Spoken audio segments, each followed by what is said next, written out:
This show is made possible by the generous support of listeners just like you.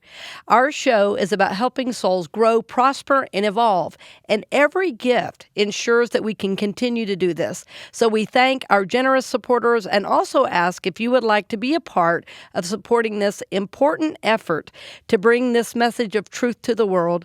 Please consider heading to experienceofthesoul.com/support to be a part of supporting us by being a regular patron or making a one-time gift.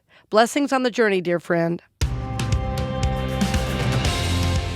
Zen Living Realty, Supportek Staffing, and Center for the Healing Arts present The Authentic Spiritual Journey, a weekly show featuring real and practical spiritual conversations from diverse perspectives here on the Experience of the Soul podcast channel.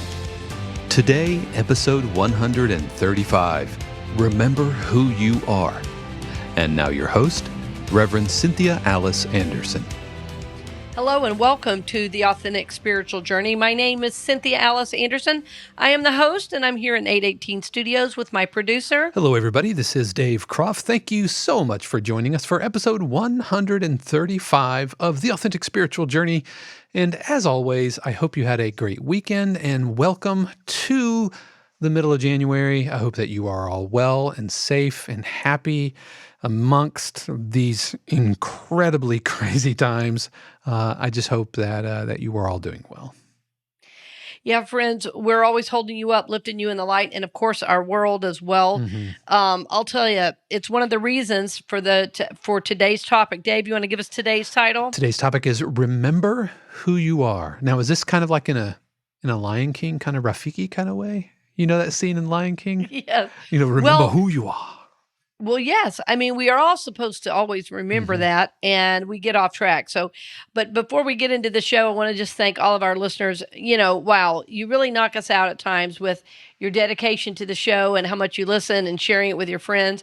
I love when you can share it on social media, only because it's how a lot of people find out about us. I had a rant for a while against social media because, I watched that movie Social Dilemma. Have you seen it, Dave? Yes, yeah, and it'll make you throw your phone out the window and go back to fire signals and cans with string. Yeah. Well, social media can be addicting. And, I'll say my, son is not on social media for all the reasons, the people who created it said that their kids were not on it. But on the other hand, like I had a little bit of crisis of faith because I was going, well, I reach people, I don't like what they're doing. Well, anyway, long story short, I just really prayed about it and said, this is a great way for me to reach people. It's like high fructose corn syrup, right? We all know it's not great for us, but in moderation and when you are in control, like, okay, I know everything. When I have a can of Coca-Cola, I know everything that's happening, but I'm not going to have 8 cans in a row, and I'm not going to have it every single day. And I think, and that's just, everything in moderation. That includes food, that includes substances, that includes social media as well. Yes. Although my doctor would disagree with you on the high fructose corn syrup. Watch out now. Oh, no. So, right. So when I was praying about it, it was really funny. I was, many of you know, I love asking for a sign because I believe we're intimately connected with the universe and the universe with us. So, when we ask a real specific question in prayer, I know we get answers. And, I've been on this journey so long, kind of as I've developed over time, my soul and my faith in the unseen has just grown tremendously over the last few years.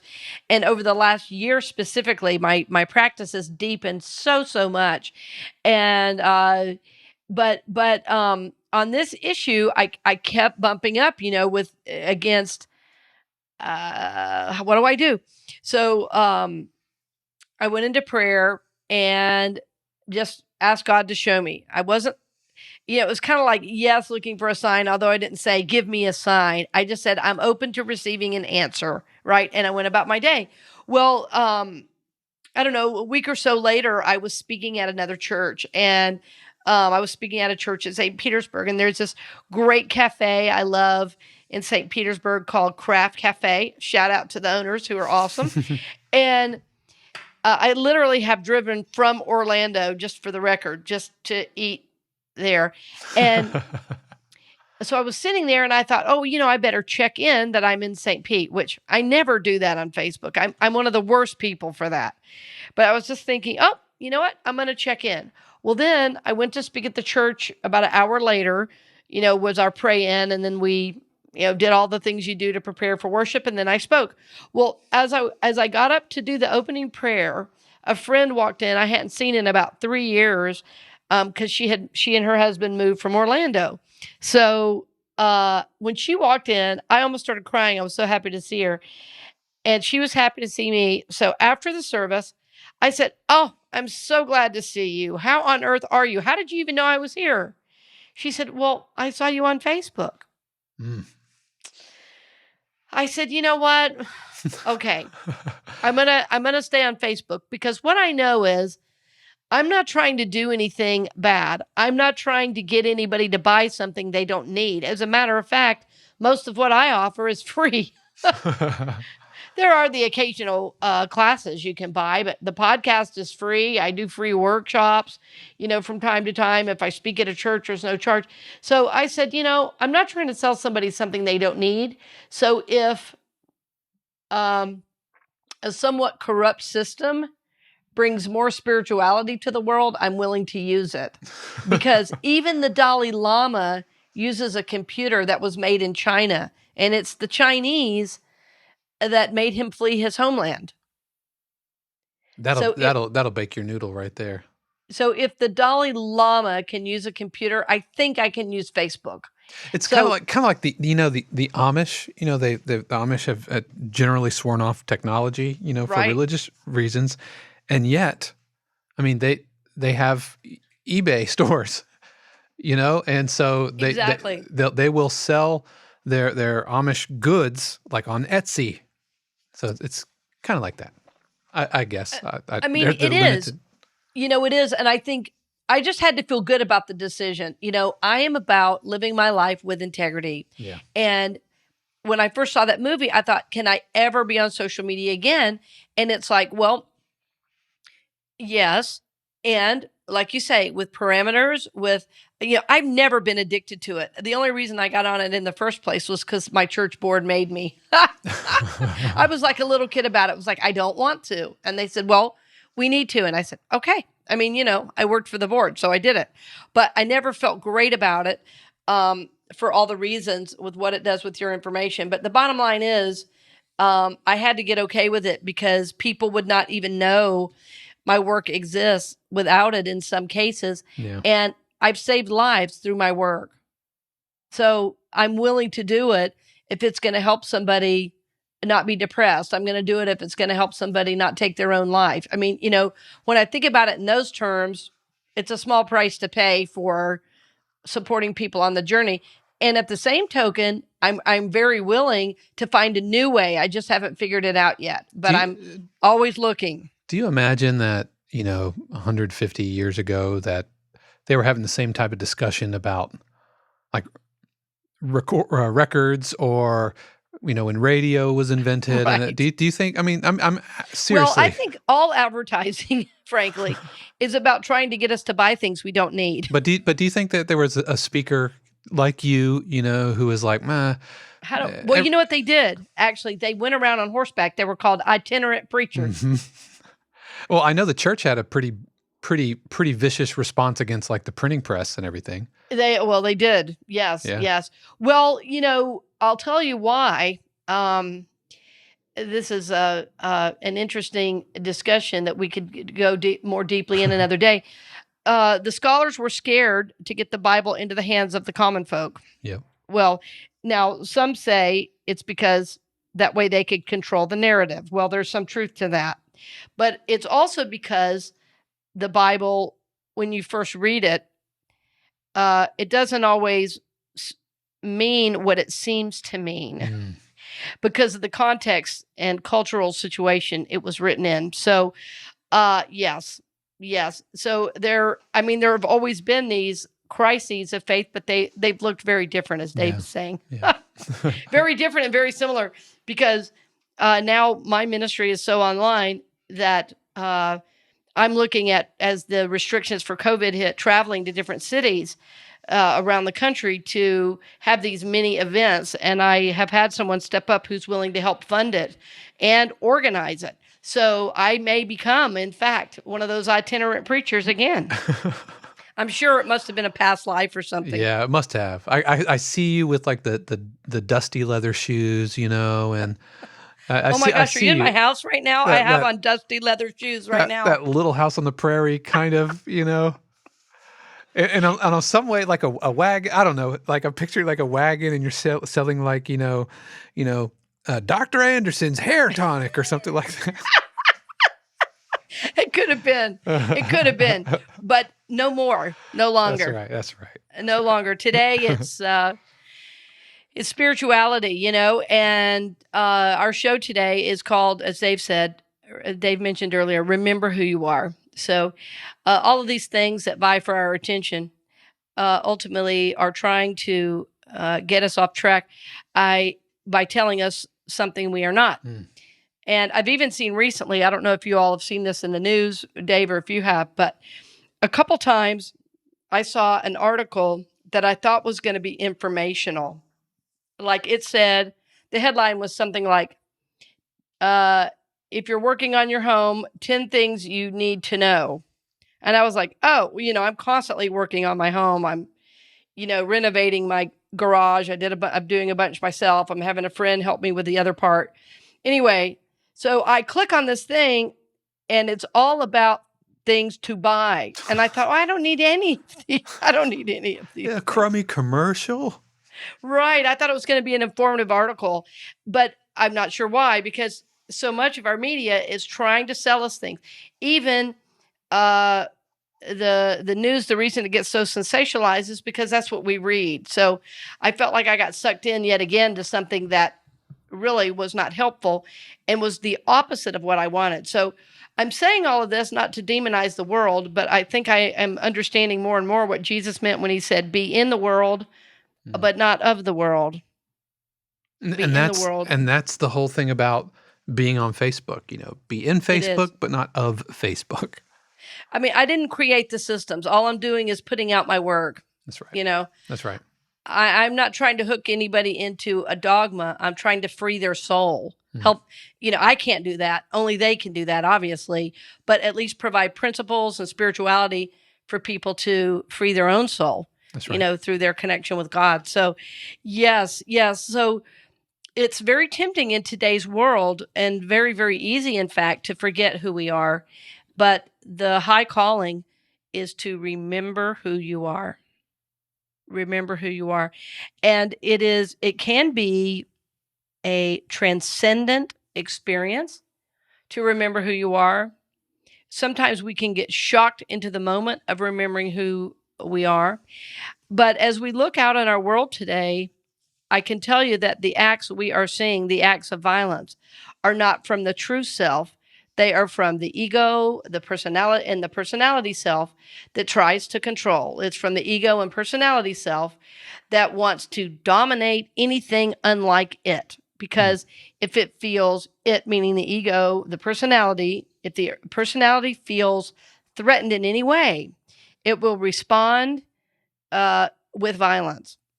I've seen it in children, in married people, in single people, people of all races. Well, I mean, that explains January 6th, doesn't it? I mean, it's ultimately fear that drove that. Yes. Any act of violence that we see, any racism, any sexism, it's all based in fear. It's all based in the personality self. It's the personality fearing annihilation because something it doesn't know and doesn't understand is coming forward, right? So we don't know what it is, so let's shut it down. So, yes, we want to look out on our world with a new way of seeing, with a new vision. And, never would I Well, let me say it this way. When I see a lot of people comparing, um, uh, Black Lives Matter with the storm of the Capitol.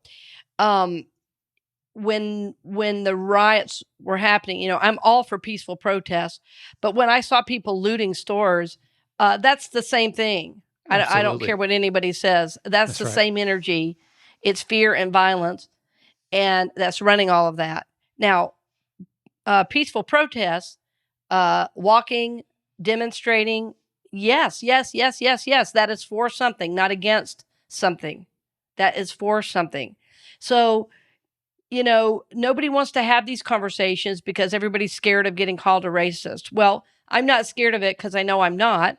I think any white person in our society definitely has things that they don't see, but every race has that within it. Mm. So I'm not scared of saying the wrong thing. I'm not scared of you know making somebody mad. I know spirituality when I see it, and I know violence in the ego when I see it. I'm a specialist of the soul. And when anyone is in violence, when anyone is acting out abuse of any kind, whether it's emotional, physical, or sexual, is all based in fear and the personality, fearing annihilation. It must dominate something to have power, to have a self. And when there's this divine self that is much, much bigger than anything that, the ego could ever even know. So when I say the word ego, we want to remember that I'm not meaning the self as we think of in psychology. I'm meaning, the limited self, the limited self. So remember who you are is really a call back to the divine self in each of us. Remember who you are means, oh yeah, even though I'm mad, even though I have anger, I don't have to act it out on another human being. I can feel that anger, I can deal with that anger, and I can learn to either do something with that anger to move it out of my body, or I learn to transmute and transcend and take that anger higher and transmute it to beneficial forms for the world, like transmute it and transform it into creativity, into love, into peaceful action, into creating an organization that supports others, right? I can use that energy, but as I transmute it and transcend it, it becomes something good. It becomes something holy. It becomes something healing. So anger in and of itself isn't bad. It's the acting out of violence that is what we don't want to do. And we've all, at one time or another in our family, yelled at somebody we love. We've all slammed something down when we didn't mean to. Well, we do those things when we feel powerless. Mm. We do those things when we are in a place of fear, right? So remember who you are means, even though I feel these feelings, I don't have to act on them. One of my dear friends and who's starting a show here coming up next month, uh, used to say, or is very fond of saying, we're not responsible for what we think and feel, but for what we do and say.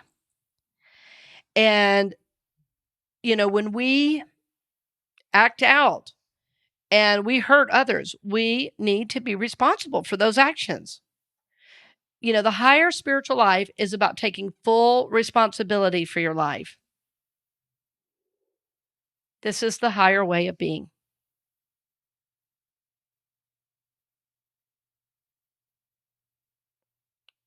Taking full responsibility for your life. But see, to do this, you have to remember who you are. And at your nature, at your core, you are holy. You are sacred. You are God's.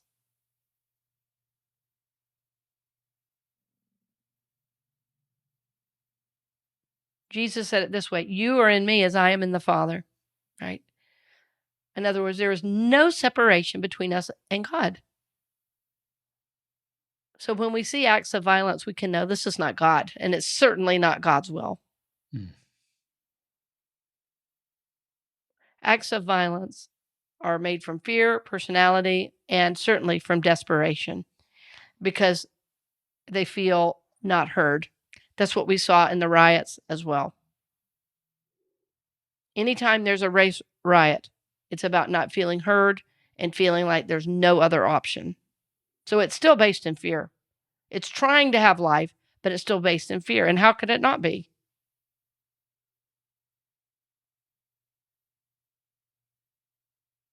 So we want to remember who we are. We want to come from love. We want to come from peace. We want to come from compassion. We know the only time anything ever changes is when we come from this higher energy of love. So we're going to talk more about this right after we come back, after a few brief messages. Thank you for joining us today, friends. We'll return to the program in just a few moments, but first, we wanted to give a special word of thanks to our podcast partner, Zen Living Realty. Zen Living Realty's mission is to mindfully serve, connect, and positively impact their customers, partners, and community through their Zen approach to real estate. Their vision is to be the most trusted real estate brokerage in the Central Florida area. You can reach Zen Living Realty at zenlivingrealty.com or call 407-800-2717. We'd also like to give a special word of thanks to Supportek Staffing. Supportek Staffing is an innovative staffing agency built on the principle of caring about employers and employees as they navigate these new workforce and workplace challenges. If you're an employer, they want to be your human resource partner and help with the changes needed during the pandemic. If you're a candidate, they want to become your lifelong career agent to help you grow into your fullest potential. Supportek prioritizes support over volume, integrity over profits, and will treat your business and your career as if it was their own. You can learn more at supportekstaffing.com. That's SUPPORTEK staffing.com. And finally, we want to give a special word of thanks to Center for the Healing Arts. Center for the Healing Arts is one of the first dedicated group practices devoted to challenging, supportive, and nurturing therapy. Their dedicated therapists have a wide range of expertise, including relationship and couples therapy, individual therapy, addictions, neurofeedback, play therapy for children, adolescents, and families, and therapy for blended family issues. They also regularly offer day-long intensive workshops for relationships, addiction recovery, adult children of alcoholics, and healing trauma in the LGBTQ+ community. For more information, head over to centerforthehealingarts.com or call 407-657-8555, extension 1. We now return you to this week's episode of The Authentic Spiritual Journey with your host, Reverend Cynthia Alice Anderson. Welcome back. We're glad you're with us. And boy, that was an intense first half, I realized. And Dave, I wanted to check in with you because,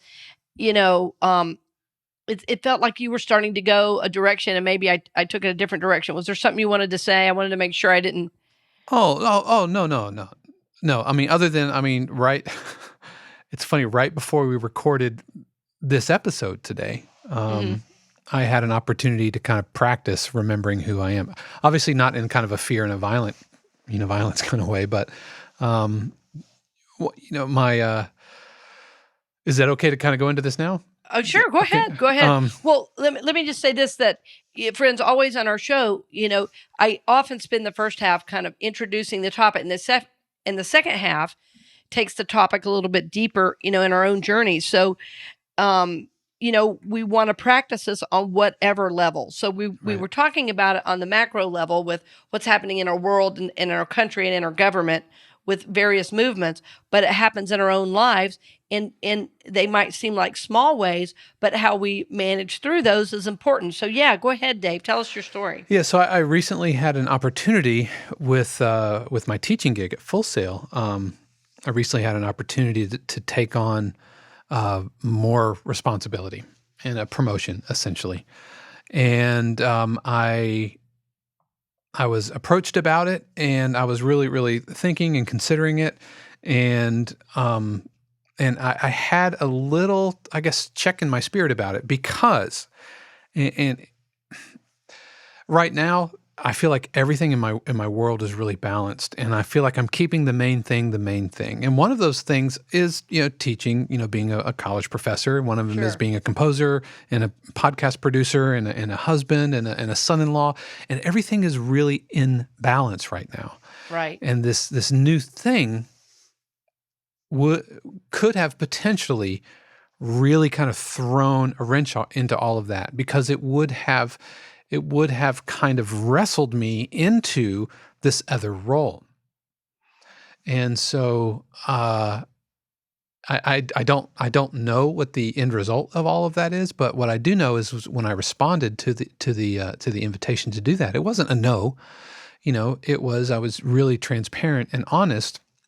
And Mm-hmm. over this past weekend, really, really chewing on this, like why is this not just an immediate yes? Why isn't it heck yes? Yeah. It's more money and it's promotion and yes. And it's because it potentially could have brought me off center, could have Mm-hmm. brought me out of focus. And Shannon she was the one who kind of voiced what I was feeling in my spirit, which was, remember what you're here to do. Remember what Mm-hmm. you've come all this way to figure out this is what you're here to do. And it reminds me a few years ago, I applied for the drum position at the University of Central Florida, and I ended up not getting it. And at first I was really bummed out, but upon further reflection, that would have dramatically pulled my focus off. Like Oh, yes. I can't, first of all, we wouldn't be able to record, in the middle Right. of a Monday. If I was teaching drums full time at UCF, it would have radically changed my focus. And so just today, right before we started recording this, it was kind of practicing remembering who I am, remember what you're here to do, keep the main thing the main thing, keep the center through line of Mm-hmm. your life and your spirit and really what you're called to do, and keep that true. And if the people who are around you trust and they trust you, then everything's going to work out. And so I had the conversation with my boss today, and I was like, this is how I feel, and do we want to try this? And I don't know what's going to happen with that, but I tell you what I do know is I have zero regrets. Yes. Right. Well, you handled it really well because you brought your integrity in. Mm. A lot of times when we have opportunity, if we think we should do it, we want to not come to the table authentically. We want to pretend we're something we're not. I had a situation like that recently with a corporation. After working with them about coming in to do a presentation, a follow-up email just hit me the wrong way, and I Mm. thought, this. I'm really okay not to do this. And I'm still sitting with it because, I like how you always say there's a check in your spirit. I was like, Right. until I feel clear, I'm not moving forward. And, 10 years ago, 20 years ago, I might have gone, well, it feels a little weird, but let's go ahead and do it because I should, or I need to, or Yeah, or it's more yeah. money or more responsibility or Oh, more yeah. prestige and something you could add to your resume, all of these things, Yeah. The money choice is almost never the right choice. That's right. It's almost never the right reason. Yeah, thankfully I haven't that ever wasn't known it to be the right reason. Yeah. Fortunately, that really wasn't much of a consideration. Yeah. Yeah. Well, and when you do remember who you are living from your authentic Mhm. self. And so, the show is called Authentic Spiritual Journey. Yeah. We often talk about that because, it's not about doing everything perfectly. It's about learning on the journey as life presents to us various opportunities. How do we act in the best interest of our soul by making good decisions, as authentically as That's right. possible from our own soul, from our own soul. And most of the time, that lesson gets learned, and I know it has for me, when I say yes, when I knew at the time I should have said I no. should have said no. Exactly. And nothing good ever comes of that. And you end up just being miserable, and you feel bad because it's of your own making. You're like, I brought this on myself. Nobody forced me to do this thing, and here I said yes, and I sure as heck regret it. Or at least, Yeah. wish I hadn't done it. Right. So, right. Remember who you are is about, it's about just that. Like as life happens and you're in this kind of crunch of what to do, it's like, because we're not going to always stop and say, okay, what moves me forward most on my journey? Okay, that's the ultimate question. But if we are making the decision as authentically ourselves as possible, well, that means the Holy is informing it. That's right. And so much I talk about, having your morning practice, journaling, listening, setting your intention. The reason I talk about those things so often is that we learn to listen to our intuition in a deeper way so that these life questions, these life situations, we make good decisions when they come forward. We don't want to make decisions with the ego. We don't want to just act out because, we have a feeling. We don't want to just take a job out of desperation. We want to be able to consciously move through our lives to make good decisions in the best interest of our soul. And sometimes it is taking a difficult position because it's ours to do. At other times, it's not taking it at all. So because what's right for you may not be right for someone else. So remember who you are is an important aspect of that. What is your journey? What is Spirit informing you to do and be right now in this place? Yeah, and I've always believed that if you're stepping into something that you really shouldn't, then you run the risk of getting in the way of someone else who should be doing that thing. So if I don't get this, if Yes. it ends up not being me, then I have to believe that the person that is going to step into that is the right person for it. And if I go in there out of ego, out of pride, or whatever, then not only am I in a place that I don't need to be, but I'm keeping somebody else from being in the place that they need to be. And I'm a firm believer of that. Yes. Well, and I'm excited too. I was just thinking that next week we're going to have our interview with Joe Savoli, and he's going to be talking about some of those things in the workplace, about really acting from your authentic self. And, this is the wave of the future. People are tired really of, everybody trying to look good instead of just being who they authentically are. We're even seeing it in design. In design, things are becoming stripped down. We're going, I've noticed, to more natural fabrics. We're moving into more wood, natural woods in the home.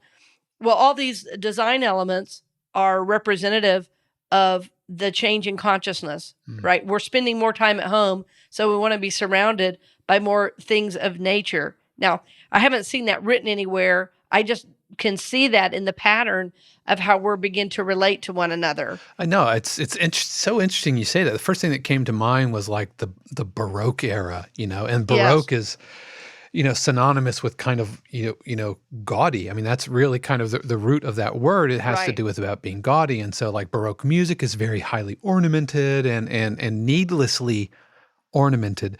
And so I'm thinking, are we coming out of some sort of neo-Baroque era, I think of the 90s and the early 2000s, where it's just excess and more and more and more. Right. And coming into a more, age of enlightenment and romantic era. Of course, I'm thinking musical eras, but yeah, that's interesting. That's really interesting.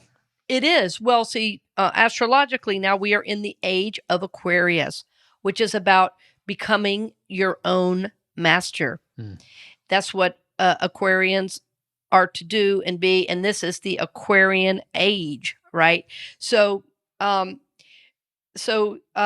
go back to, what happened recently with the storming of the Capitol, I have to say, friends, I was not ultimately surprised that any of that happened because of the rhetoric, because of the breaking down of other systems. So we are, Dave, as you mentioned, in a time of tremendous change. Church will never be the same. Work will never be the same. I've talked with a couple friends who are lawyers. Some of them think they're never going back to an office, and they've worked in high rises downtown for 25 years. Nothing's ever going to be the same.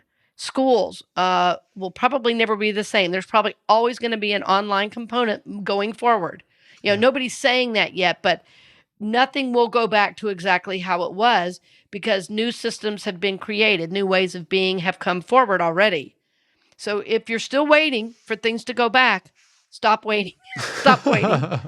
But in our government, this change has been coming for a long time. And so really what we're seeing is this shadow piece has really come forward and has been like kind of made bare, for lack of a better word, made bare for all the world to see. And we see how bad the whole thing is. So I'm saddened. I'm frustrated. I have some anger about what happened and at the Capitol. I feel that way when there's any needless act of violence. But I know that something new is going to come forward. And my prayer is that whatever does come forward is better than what we've seen. Because frankly, everyone I talk to, everyone I know people who live on the street, and I know people with multiple doctorate degrees, and I don't know anyone who feels that the people that are in Washington listen to or care about their wants, needs, and desires as a basic American. The need for health care, the need for job security, the need for Social Security, the need for an educational system that works. So when you have people over time feeling that way, something is going to blow. I learned it from somebody in the military. It's called flashpoint. That's what we saw was a flashpoint. That's right. And it's scary because everything we know is seeming to be obliterated. But spiritually, when we look at these things, what I have a lot of faith in after is that something new and better is going to come forward. I think it could have changed without violence, most definitely. But and that was my hope. But as I saw it being ramped up, as I saw it being encouraged by our own president, by other people in power, it was unavoidable. And that afterwards, people were saying, "Oh, well, now I'm stepping down." Where have they been the last 4 years? Yeah.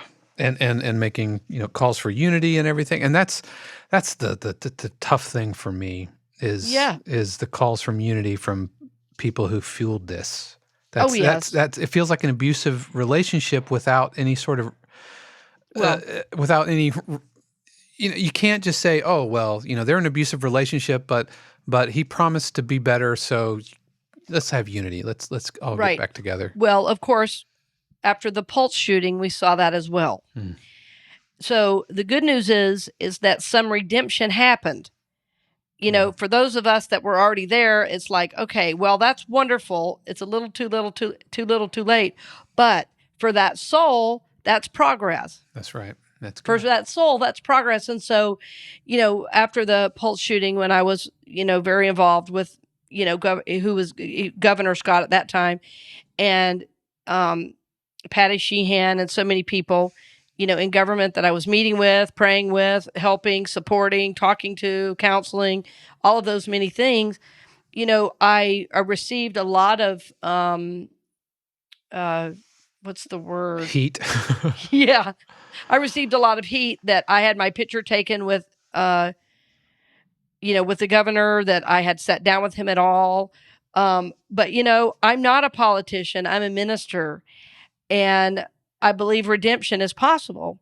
And what I saw and what I met was a man who realized there was more to the story than he ever understood. And he was looking for a new way to be, a new story. So that is redemption. So my faith holds when I see these things, because I know as humans and as spiritual beings, there is always a possibility for redemption. But we have to want it. We have to want it. And so our call is to really remember who we are. And as we do that, redemption comes, because it's like it's a return to source. Let me ask you this. This is me, the audience, asking, because I'm hearing you. But what do you say to those who understand that? but somebody who up until now has been pretty vile and now is seeking redemption. What do I do with that? How can I soften my heart to that? Especially when there's not necessarily, like I was there when Governor Scott came Mm-hmm. and walked into CCU Orlando, Mm-hmm. and that was a good moment.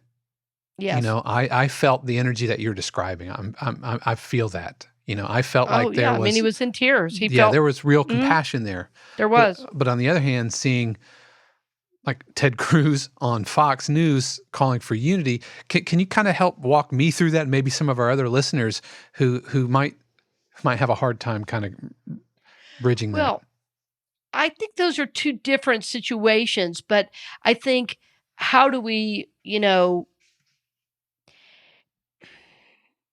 the thing is, we all have life experiences that brought us to this moment.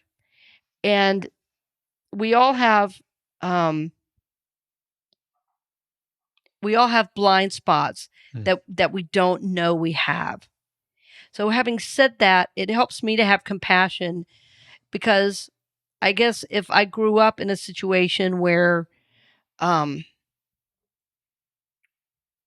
uh I was really guided by the people that were supposed to love me and help me, if I was um taught things about the world that were fallacies, but I was taught them as if they were truth, I think that it would be hard to unlearn those things. So I try to have compassion and understanding and realize that what we're seeing on the surface is simply a symptom of what the core really is. mm, So when I see a politician doing those things, um, like you're saying, the Ted Cruz, I'm very suspect because everybody is about spin, right? Everybody is about what's it called? Optics. hmm. Everybody's about Right, optics. right. How does it look? And so, because it's the cool, hip thing to say now, to say, let's call for unity, people are going to say that. So, I think time will tell.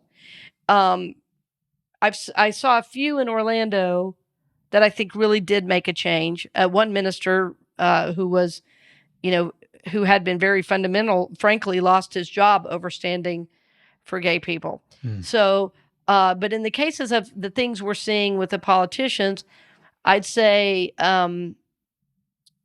be cautiously optimistic because it may not be real, and that's part of the problem with our political system now, is that it's hard to trust what people are saying because the focus is on optics rather than on serving the people. right.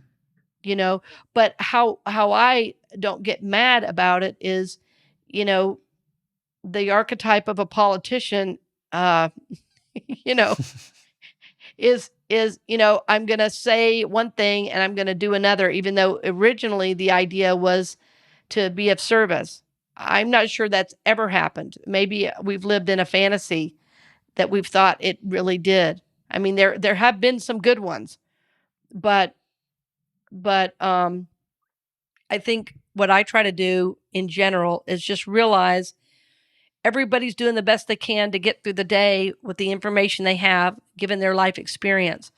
And I've made some mistakes, and I wouldn't want to be, you know, grilled for saying or doing the wrong thing when it was just something I didn't know.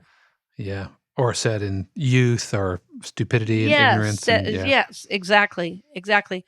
We've all done and said things that we are, that we feel sorry about or ashamed of, and like, oh my God, I can't believe I did or said that. But if you don't know, you don't know. Yeah. And for me, I just know we're all souls on a journey. Yeah. So I'll just say how I deal with it. That's better. I'm trying to answer it as if I'm not me. So how I deal with it is, wow, that's a really young soul up there, and he'll come along eventually.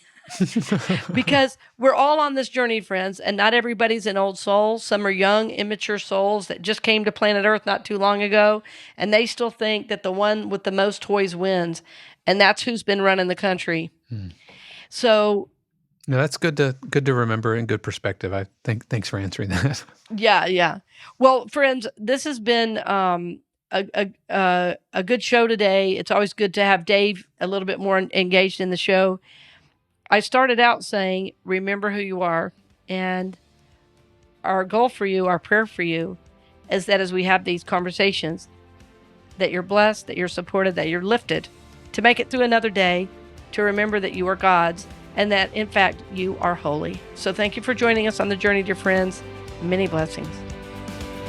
We hope you've enjoyed this episode of The Authentic Spiritual Journey, presented by Zen Living Realty, Supportek Staffing, and Center for the Healing Arts. This channel is also made possible because of listeners just like you. If you would like to support the channel with your tax-deductible contribution on an ongoing basis or through a one-time gift, head over to experienceofthesoul.com/support. The Authentic Spiritual Journey is copyright 2021 Cynthia Alice Anderson, all rights reserved. Our theme music is composed by Dave Croft and used with permission from RR Hot Publishing. The Experience of the Soul podcast channel is a production of 818 Studios.